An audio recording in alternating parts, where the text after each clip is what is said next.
approach my Father's Day sermon with a thought on how I approached the Mother's Day sermon. There's a part of me that has a desire for balance, and so if I am very positive about moms, I'm going to be very positive about dads. If I'm going to be very critical of moms, I'll be critical of dads. If I want to talk about this aspect of moms, I want to say the same thing about dads. And so a few weeks ago, we did a lesson called A Mother's Love. And so today I'm going to talk about a father's care.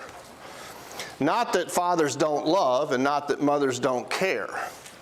But there's an aspect of reality that mothers and fathers are different.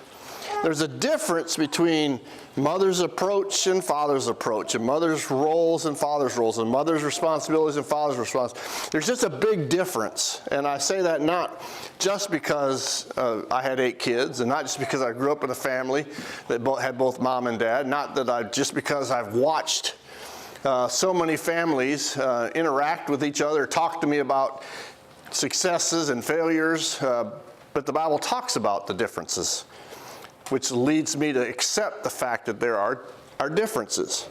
And so I went looking for an example that was equally unique. And so I came up with someone I never preached on before, and that is Joseph, Mary's husband, Jesus' earthly father. And I spent all week thinking about this whole event. I spent all week thinking about Joseph, and I understood God, in order to fulfill all of his prophecies and everything else, he needed a virgin to be the mother of his son. And so Mary was definitely essential because she had to be a certain person in order to fulfill all of God's plans. But it wasn't Mary alone, because as she cared for the newborn Son of Man, newborn Son of God, they needed caring for. And so God needed someone who would provide the normal care of family support, but also special care from the world for one who was unique and one who would be the target of Satan's efforts to destroy. A man who would be responsible and responsive. And so though I believe Mary was one of perhaps several who could have fulfilled her role, the right tribe, a virgin, faithful, etc., I think this couple, Mary and Joseph, together was perhaps one of one that God needed to bring his son into the world. So I want to look at the qualities that made Joseph the right earthly father for Jesus. But first, I want to consider for a brief moment the qualification that made him that.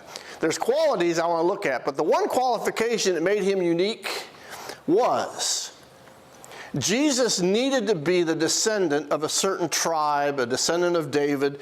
He needed to meet that qualification. And normally, all of that comes down through the Father. You follow the Father's plan, and if you fit in with that, then everything works. But there's occasion when a family won't have a boy to descend. And so then it falls to the daughter if she marries a certain person from the right tribe. If she doesn't, then all that lineage is lost and she is now absorbed into whatever his is. So Mary would be the one through which Jesus would become the descendant of David, would become the next potential king.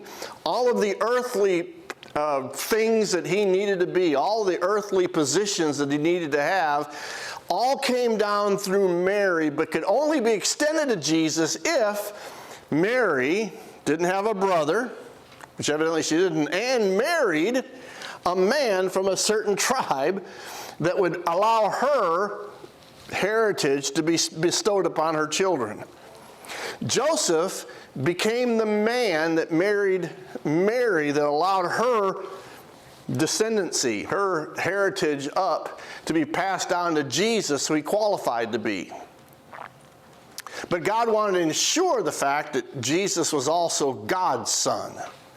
And so he needed to find a person who wasn't yet married. Mary wasn't yet married, but was betrothed. So they were in a unique position, a special point in time in their relationship where God would be able to take these two, put Jesus into her womb with the Holy Spirit's help, and eventually have a child who would have the descendancy of the mother and the privileges of earth of the mother, but was distinctly not a descendant of the father, because she was a virgin, and of a virgin birth, and of what Joseph did and didn't do during the time that she was pregnant. So I want to consider now the qualities in Joseph, and the first one is that which of putting his legacy first. I think God surrounded a young Jesus with men who understood this. Joseph, his father, recognized that his son Jesus, that he was going to be raising, was unique, was special. He believed him to be what God said he was. And in that case, what Jesus needed was more important than what Joseph wanted or what Joseph needed. Jesus was surrounded also by his cousin, John.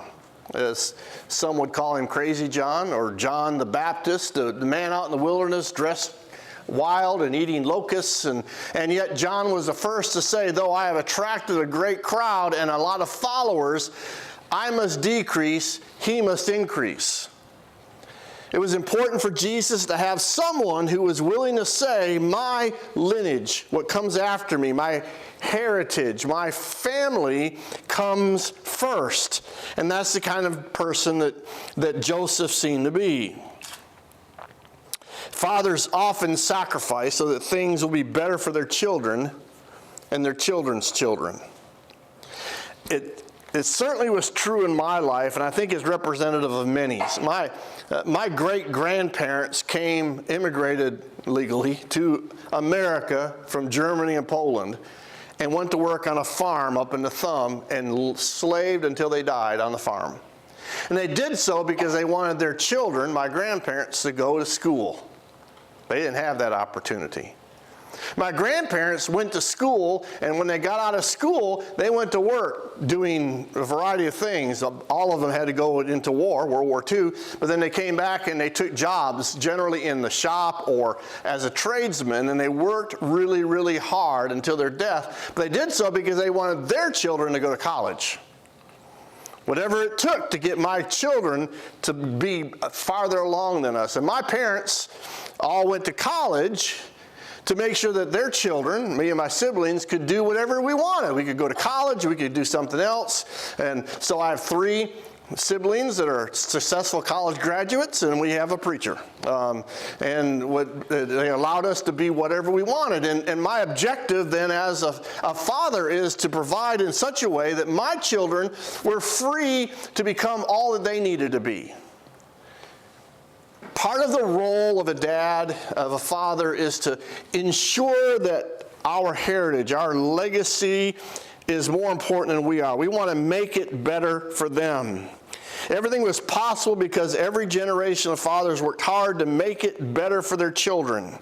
And even today, the most successful children generally have fathers who sacrifice to open up possibilities for their children.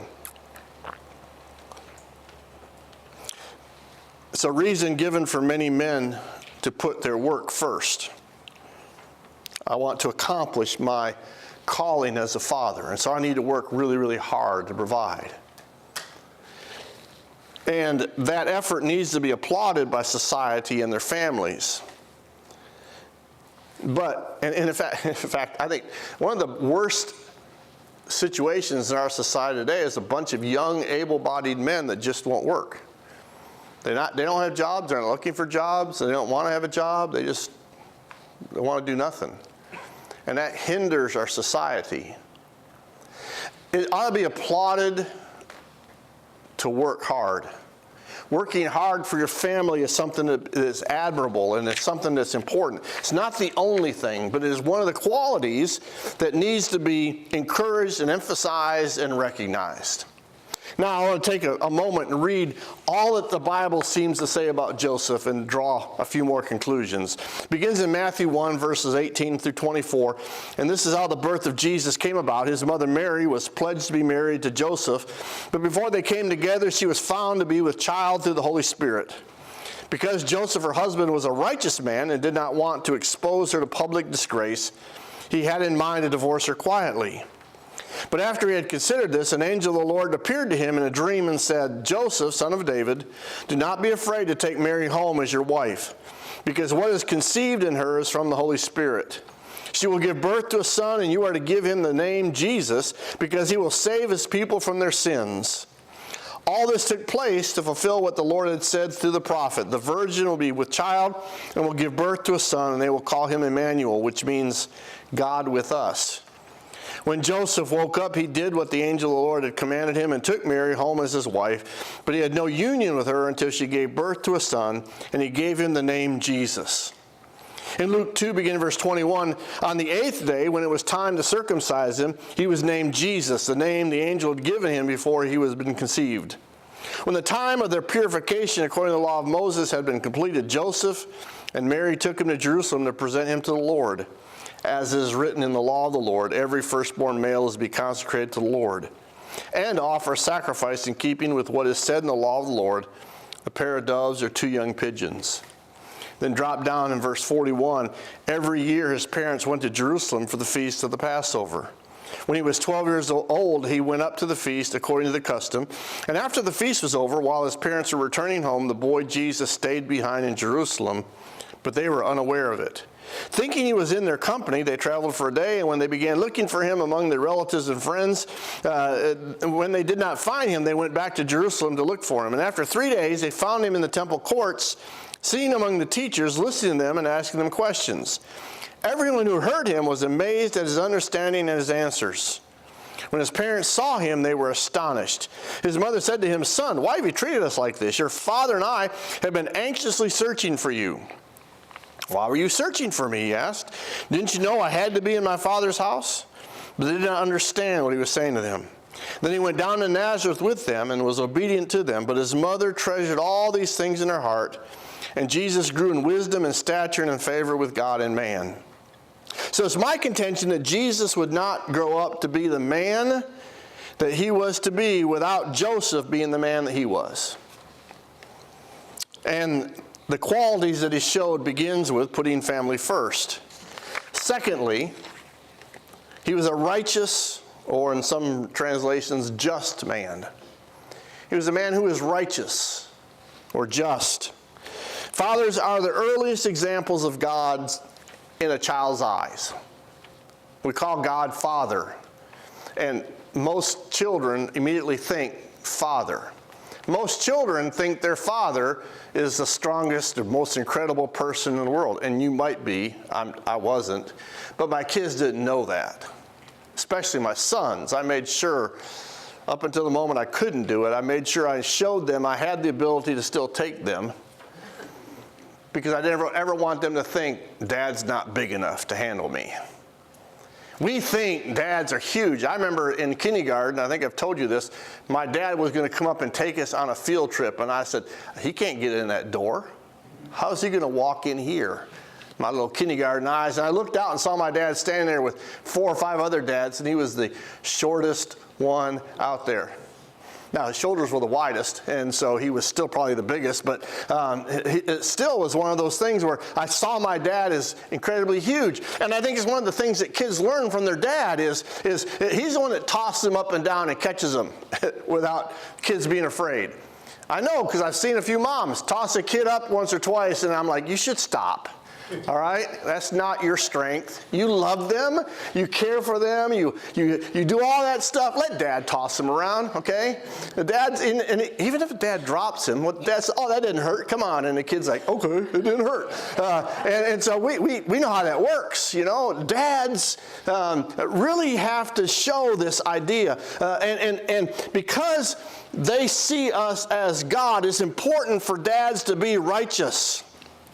Children will imitate. And so when Dad lies, It's not like that now because of phones. Now, remember, some of you remember when you were stuck to a cord, right? The phone would ring. We went and bought those really long cords so we could get somewhere across the room.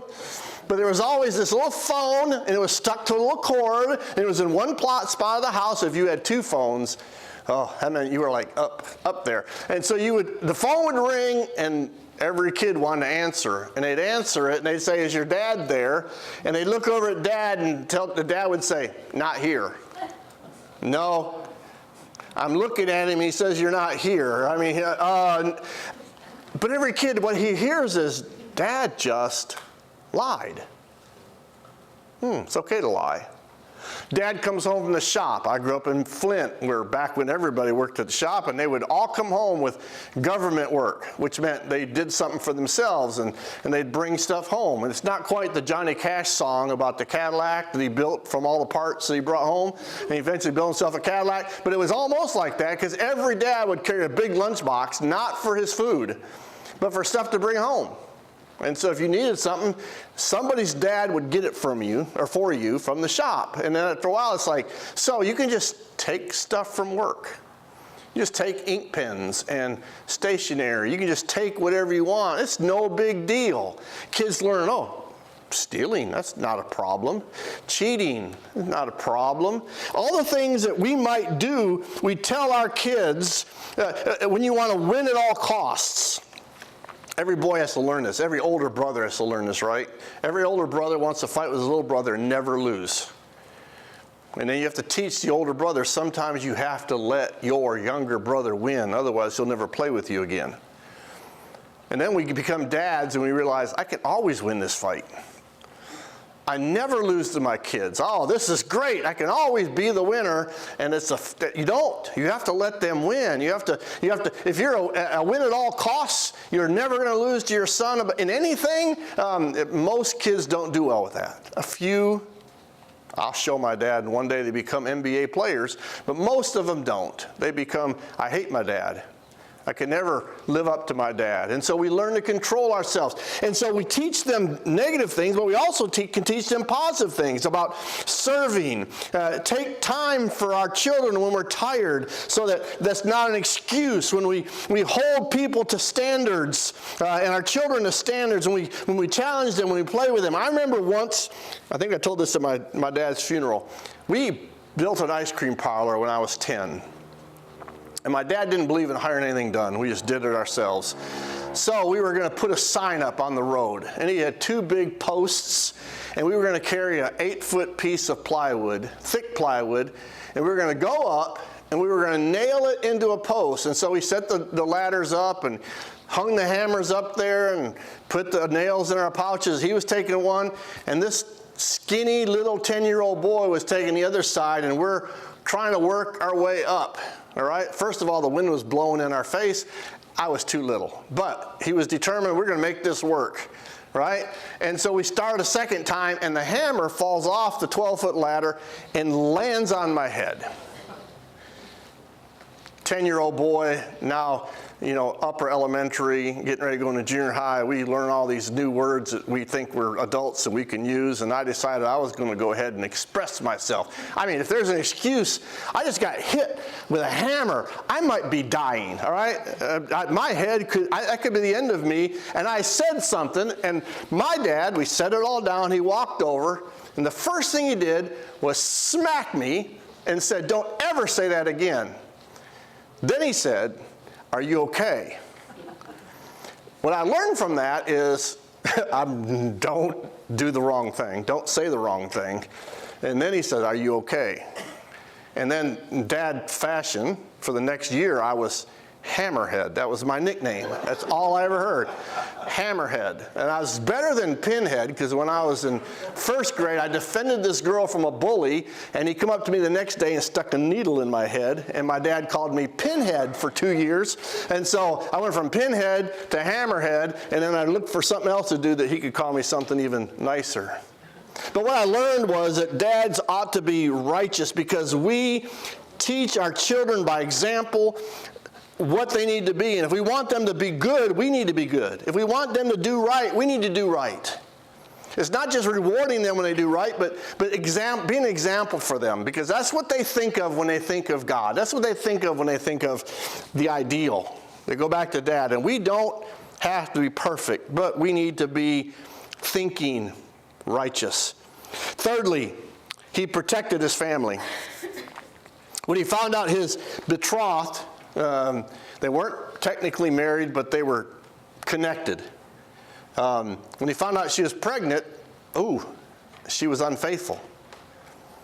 And by law, I can put her away. I can take her out to the court, to the city gate with all the elders, and tell him, hey, here's my betrothed. She's now pregnant. I'm not the father. We need to end this. And they would write a certificate of divorce, and he would be no longer obligated, and she would be publicly shamed. And he didn't want to do that. And so he said, well, maybe I'll just do this quietly. I want to protect her dignity. God said, don't put her away, so he kept her. And then it came time for the census, and the reality was it wasn't necessary for her to go. Only the men were required to go. And mostly that's who went, was men. And I understand, if you're going to go on a trip and it's just you or you and your pregnant wife, one is going to be a lot faster. A lot fewer bathroom breaks, right?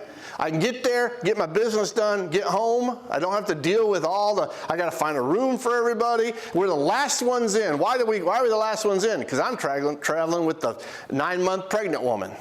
We're going slower. And as a dad on the road, every time you see a car go by, you think, oh, he's going to get the last hotel room. Oh, he's going to get the next spot. Oh, and then if you pass them all and then you have to pull off for the bathroom break, as you're sitting there and your wife's in the restroom, you're seeing all these cars. Oh, I already had him. Oh, I already had him. Oh, man. He didn't have to take her, but here will he recognize. If he left her at home with her reputation, she got pregnant and they weren't married, she wasn't going to get the care that she needed. And he knew that her child was God's child. He needed to protect her everywhere. Whatever it takes, come with me. Good thing, because after he was born, it wasn't much later that the warning came, it's time for you to head to Egypt, and he had to take her down. He was someone who wanted to protect his family. That was one of his qualities. And when he was told to go to Egypt, it's like, okay, I can leave my friends and my job and my extended family and my comfort area, all the places I grew up going to, all the things I've done, and I'm going to have to give up all of that to take my son down to Egypt, a foreign place, speaking a foreign language, where I need to try to get by as best I can. God took care of that with gifts from the Magi, but a quality that a father has is one of protection. What can I do to protect? And I will say, watching some of these things that have been going on at school boards, it's always interesting when dad gets involved versus when mom gets involved. Early on, after the pandemic, a bunch of moms were going to the school board and complaining, and nothing was happening. And I would read about moms who said, I went to complain, and all of a sudden, I lost all my friends, and they were putting stuff about me on Facebook, and they were taking me off of this and doing this to me, and I don't know what to do. So Dad went, well, go ahead and take me off Facebook. I don't care. Go ahead and tell me I'm wrong. I don't care. When Dad started showing up, they had, we better either change or call the police, because he's just standing there. Dads will do it. They'll fight. It's my family. I'll do what I need to do. It's the fathers who make sure things don't happen anymore. They asked the person once, will there be another 9/11 on an airplane? And the lady said, not as long as there's fathers on the plane. Because whatever it will take, those guys will lose, whatever it takes. They will protect their family. Fourth, he listened to God. God says, don't put her away. I'm responsible for this baby. He says, okay, I'll listen to you. Don't go home. I want you to go to Egypt. Okay, I'll listen to you. God told Mary that she was going to have this child who would be the Savior, but once Joseph agreed to keep her, God started talking to Joseph. He told Joseph to go to Egypt. He told Joseph to do this. He told Joseph to do that. He told Joseph how to protect his family. Joseph listened to God. That's one of the things that is unique in our society today, is that women seem more apt to listen to God than men do. And that's the problem, is that men have gotten to the point they think this is women's role.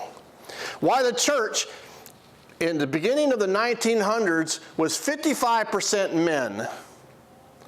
And the church today is 65% women. And I think part of it was a culture that said it's not important for men. Guys, that's women's work. I blame some preachers who discovered I get better responses if I appeal emotionally, and all the women come forward and I can say I had 10 responses, and so everything became aimed at how do I get people to emotionally respond, and most of the guys are like, I got nothing out of this. I got nothing out of that. It's not for me. This is women's work. You take them to church. You do this with them. You teach them that. I don't have anything to do with it. And the problem is we're not listening to God. God's talking to us, and we've learned really good to say, yeah, that's part of my life I don't have to deal with. Maybe if he really wants it done, he'll tell my wife. Joseph didn't do that. He listened for God.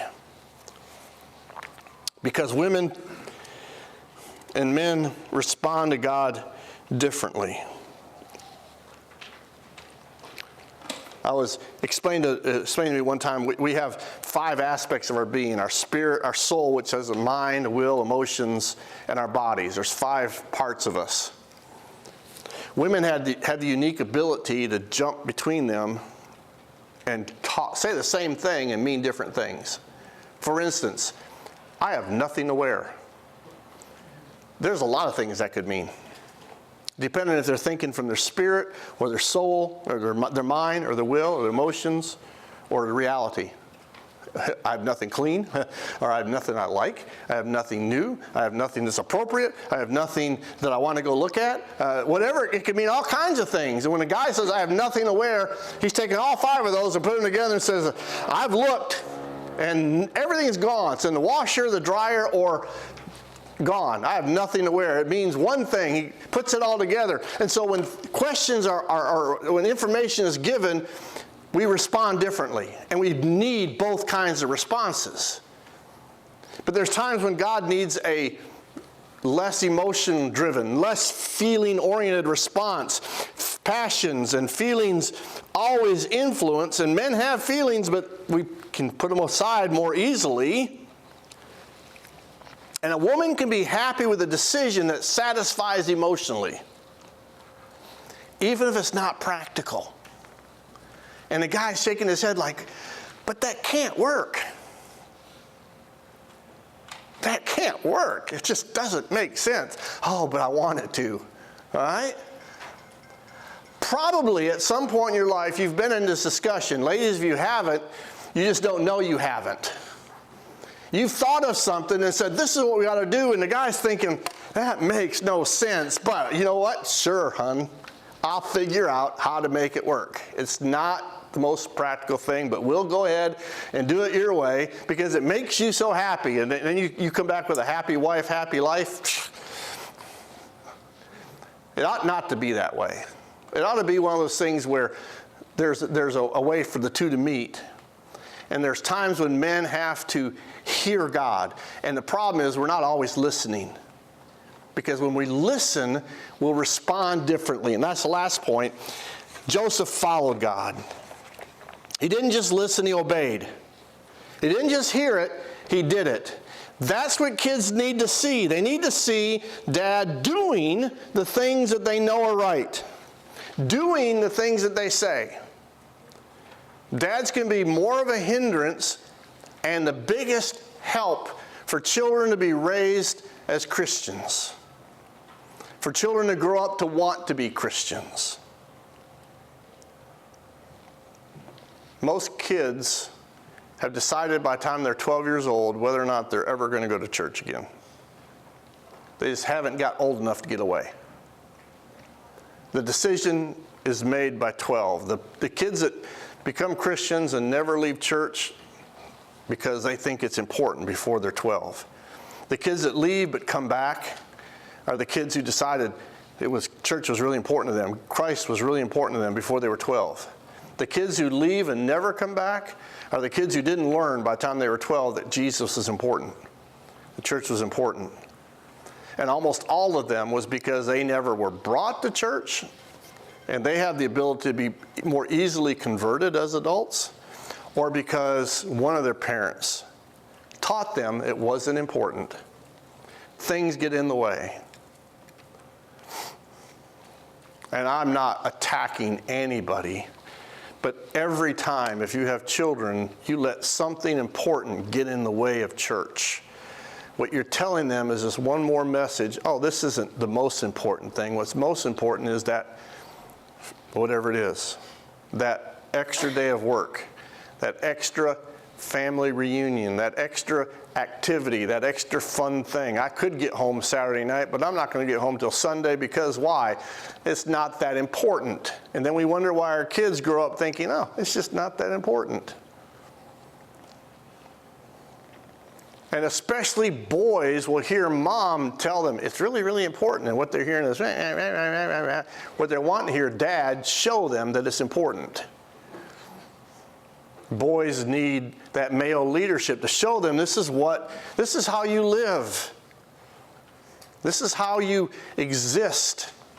And so we need men who will respond and follow and obey what God says. Not just hear him, but do what he says. Those are the qualities that God selected for Joseph, because he said, of all the men in the world, I need someone to raise my son to become the man he needs to be, and I need people with qualities. And those same qualities are the qualities that we strive, or ought to be striving to imitate. That's fathers. And if you had a father that did any of this, then he deserves thanks today. And if you're a father that's working on this, you deserve honor and thanks today. And if you're a father and some of these areas you're still a little lacking in, that's your encouragement to step up and take the next step. For the sake of point number one, your lineage, your family, what's going to come after you? What are you providing? We're going to close with an invitation song, I Am Resolved. We're singing 2 verses, and I was thinking, oh, interesting, we took 1 and 3, not 1 and 4. And verse 1 talks about the need to become a Christian. I'm going to not travel this life anymore, but I'm resolved to give myself to Christ, to quit following my own way and do it God's way and follow after him, become a Christian. Verse 3 is about people who are Christians who resolve. I'm resolved to no longer do what I want to do. I'm going to be more like him. I'm going to follow him. I'm going to obey him. I'm going to listen to him. I'm going to imitate him. And so this morning, all of us need to respond to 1 or 2 verses, all right? Either we need to become a Christian or we need to be more like him as a Christian. And if you're in one of those 2 places and publicly you need to be prayed for or you need to become a Christian this morning, we invite you to the front as we stand and we sing this song together.